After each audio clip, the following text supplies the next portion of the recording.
Okay guys, Assalamualaikum warahmatullahi wabarakatuh. Jadi sekarang ni saya dengan kawan-kawan saya, Hai. kita orang ada dekat Putrajaya. So sekarang ni kami on the way ke Taman Saujana. untuk buat apa kat ini? Untuk shoot video kita orang lah. Yeah. So Kak Hana, are you ready? Dah ready. Okay guys, jumpa anda di sana. Bye bye.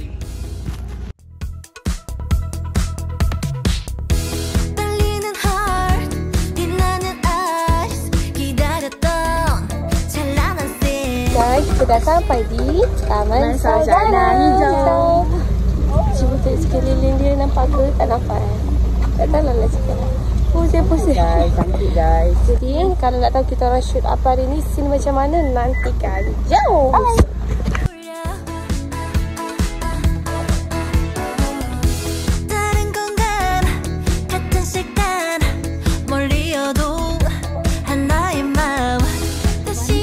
Macam mana perasaan? Panas. Cantik. Dia rasa macam wow. Nenek dah jadi nenek. Panas. Sabar. Best guys. Macam mana dengan suasana dekat sini? Indah guys, indah best. Mantap. Orang pun tak ramai kat sini. So kita macam okay. Kita rasa okay. Dipermudahkan segala. Kenapa aku tak ada perkenalkan ni?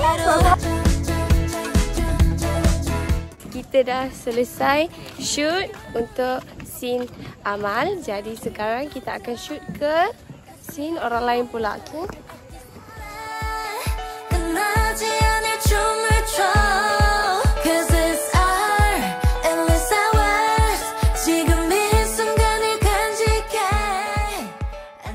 Zafran, kepanasan, keletihan dan juga kelesuan.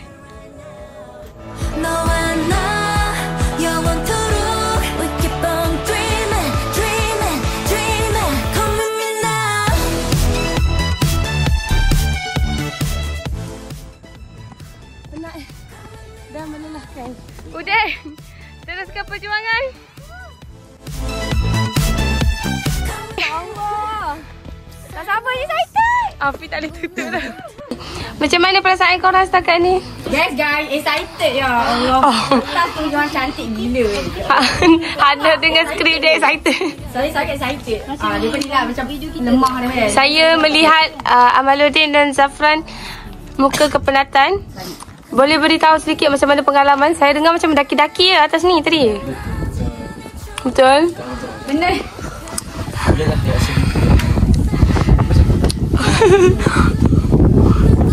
Awi.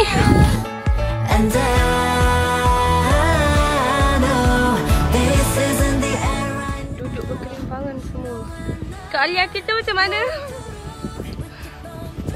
Okey. Belum.